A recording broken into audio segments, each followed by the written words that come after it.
Channel को subscribe कर bell icon जरूर प्रेस करें हमारी न्यू वीडियो। जिले के पाली में सेंट जोसेफ स्कूल के संचालक सेबेस्टियन जॉर्ज के द्वारा उनकी स्कूल में पढ़ रहे सभी बच्चों के माता पिता के फोन पर मैसेज किया गया कि ऑनलाइन पढ़ाई के लिए बच्चों को पुस्तक लेना अनिवार्य है, जो कि विद्यालय से ही ली जाए।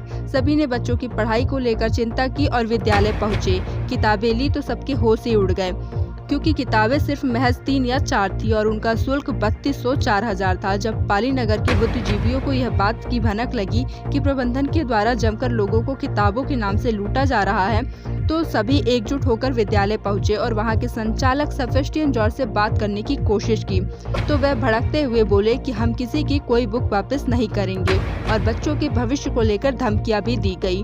पुस्तकों पर भी किसी प्रकार का कोई अंकित नहीं था और जो लोगों ने पुस्तकें खरीदी थी उन्हें रसीद भी विद्यालय की ओर से नहीं दी गई। सेंट जोसेफ स्कूल में मेरे 3 बच्चियां पढ़ती हैं, जिस तीनों मेरी बेटियां हैं। और 3-4 दिन पहले उनके बच्चों की मम्मी के फ़ोन में व्हाट्सएप में मैसेज आता है कि 23 तारीख से स्कूल परिसर पर किताबें मिलेंगी, आके आप अपना बुक्स ले लीजिए और उसी के अनुसार पढ़ाई होगी। इससे पहले हमने पूछा कि सर आपने इससे पहले एनसीईआरटी किताब खरीदने के लिए बोले और हमने एनसीईआरटी की बुक्स मार्केट से ख़रीद लिया गया। और इसके बाद यहाँ आए तो वो जैसे आए हम लोग कल 25 तारीख को आए। आने के बाद जो बुक सेलर जो बेच रहा था वो बाहर का दिखा, तो हम उससे पूछे आप कहाँ के हो भाई, यहाँ किताब बेच रहे हो? तो बोले आप यहाँ से इस परिसर से बाहर निकल जाइए। अभद्र रूप से बात कर रहे थे।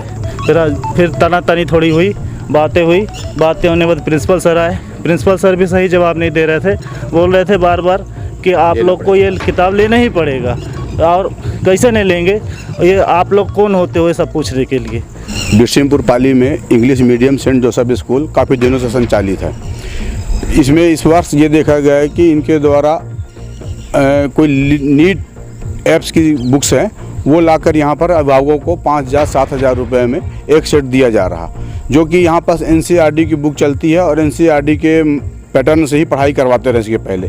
लेकिन अभी प्रिंसिपल साहब अपनी मनमानी तौर पर किसी बॉम्बे की संस्था द्वारा टाई अप करके उसको पाली में बुलाकर उसकी किताब लाकर यहाँ पर 5000-7000 रुपये 8000 रुपये में पर स्टूडेंट के हिसाब से किताब बेची जा रही है। हम लोगों को इसकी जानकारी लगी, हम लोग इसकी जानकारी लेने के लिए प्रिंसिपल साहब पास आए कि साहब ये कौन सी किताब आप बेच रहे हो, तो उनके द्वारा किसी प्रकार की कोई जानकारी नहीं दी गई और ये कह रहे हैं कि ये किताब ऑनलाइन पढ़ाई करने के लिए बच्चों को दी जा रही है। जबकि इस किताब के बारे में, इस ऐप के बारे में जो इनके पास टीचर हैं, ना उनका किसी प्रकार का प्रशिक्षण हुआ है, ना उनका किसी प्रकार का कोई ये ऐप के बारे में जानते हैं और ना ही बच्चों को इसके ऐप के बारे में किसी प्रकार की जानकारी दी गई। चूँकि कोरोना महामारी चल रही है, कोरोना के कारण से स्कूल अभी खुलने नहीं है। स्कूल खुलने का भी शासन का कोई गाइडलाइन आया नहीं है कब से स्कूल खुलनी है। उसके बाद भी ये केवल किताब बेच रहे हैं, स्कूल परिसर में अपना व्यवसाय कर रहे हैं। और इस तरह का हमारे जो अभिभावक हैं, हम खुद, मैं भी एक अभिभावक हूँ, हम लोगों को मैसेज करते हैं, मैसेज के माध्यम से बोलते हैं कि आप आइए और ये किताब लीजिए। जो यहाँ किताब बेची जा रही है, आपके पास ऐसा कोई लाइसेंस है किताब बेचने का या फिर कोई ऐसा आपको बिल दे रहे हैं क्या ये? नहीं, हमको जहाँ तक मालूम है कि शिक्षा संस्थाओं में केवल शिक्षा देने का ही लाइसेंस रहता है, उसके लिए अनुमति रहती है। किसी प्रकार का या किताब या ड्रेस या किसी प्रकार का कैंटीन चलाने का पावर नहीं रहता। लेकिन इनके द्वारा पिछले समय में कैंटीन भी चलाई गई, उसका भी इन्होंने शोषण किया विद्यार्थियों का। अब ये किताब लाकर उसमें भी शोषण कर रहे हैं, ये गलत है। जब इस मामले ने तूल पकड़ा तो जांच के लिए जिला से एक टीम गठित की गई, जिसमें ब्लॉक शिक्षा अधिकारी राणा प्रताप सिंह, बीआरसी महेंद्र मिश्रा और उनके टीम ने विद्यालय परिसर पहुंचकर पुस्तकों की जांच की तो पाया कि प्रबंधन के द्वारा पुस्तकें गायब करवा दी गई। और दूसरे दिन गठित टीम ने सभी परिजनों को साला आकर जाँच की, जहाँ पर परिजनों की बातें सुनी गयी। इसी बीच प्रबंधन के कुछ लोग ऐसे जिनका विद्यालय से कोई लेना देना ही नहीं था, उनके द्वारा जाँच में बाधा डाली गयी और फिर काफी बहस के बाद उपायुक्त आदिम जाति विभाग अमर राय सिन्हा मौके पर पहुंच गए, जिन्होंने समझाइश दी और शिकायत दर्ज कराने की बात कही और शिकायत दर्ज कराने के बाद निष्पक्षता से जांच की जाएगी, ऐसा भी कहा। घंटों बहस चलने के बाद जब मामला नहीं सुलझा तो परिजनों ने कहा कि अब हम FIR करेंगे और आगे की जांच थाने के माध्यम से ही होगी। ऐसा सुनते ही सेबेस्टियन जॉर्ज के द्वारा जितने भी परिजन वहां मौजूद थे, सभी की किताबें वापस लेकर उन्हें पैसे वापस किए गए।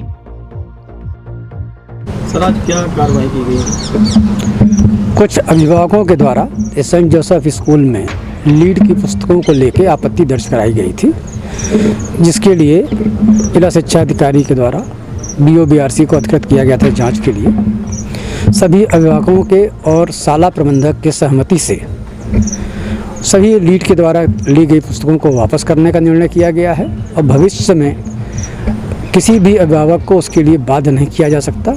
इस सहमति के साथ आज इस समस्या का समाधान किया गया। सर, जो इनके द्वारा किया जा रहा था पुस्तकें बेचने का व्यापार किया जा रहा था, लीगल है, उसके खिलाफ कुछ कार्रवाई की जाएगी आपको? पुस्तकें बेचने का प्रमाणीकृत हमें नहीं मिला, क्योंकि जो भी इनके द्वारा जो भी हमें रसीद अभिभावकों ने दी उसमें कहीं भी सेंट जोसेफ स्कूल का नाम दर्ज नहीं था।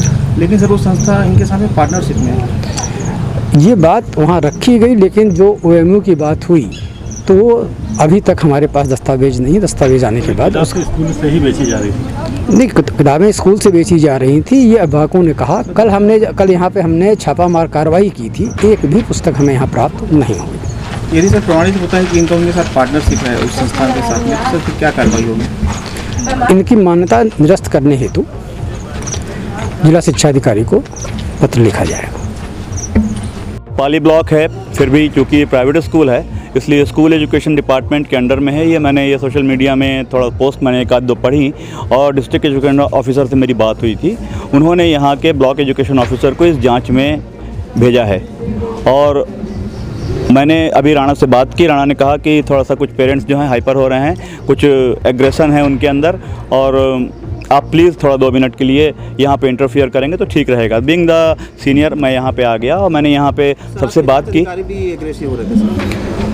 दैट आई डोंट नो, क्योंकि बिकॉज जब मैं आया तो मैंने यहाँ पे सब देखा कि एवरीबडी वाज टॉकिंग सेंस, तो फिर मैंने यहाँ पे एक रूपरेखा निर्धारित कर दी कि principal Rana and his staff, not the staff of principal का स्टाफ नहीं, प्रिंसिपल जिसके अगेंस्ट कंप्लेंट है और हमारा जो सरकारी अमला जांच करने आया है और उनका स्टाफ और बाहर उनके पेरेंट्स जो शिकायत करता हैं उनको बाहर बैठने की, हमारे मीडिया के साथियों को बाहर बैठने की व्यवस्था वो कराएंगे और पूरी ट्रांसपेरेंसी से जांच होगी। हर आदमी का लिखित बयान नोट किया जाएगा और उस बयान की एक कॉपी उस व्यक्ति को भी दी जाएगी और उसके आधार पर फिर ये रिकॉर्ड में चेक करेंगे, इनके अभिलेख से चेक करेंगे, तब फिर किसी भी पेरेंट्स की आवश्यकता यहाँ पर नहीं होगी, क्योंकि ऑफिशियल रूप से अगर उनका ऑफिशियल रिकॉर्ड वो चेक करेंगे और रिकॉर्ड की फ़ोटोकॉपीज़ हमको अवेलेबल कराएंगे और रिकॉर्ड जो बोलेगा और इनका कथन जो बोलेगा इसके आधार पर ये परीक्षण करके जांच रिपोर्ट देंगे।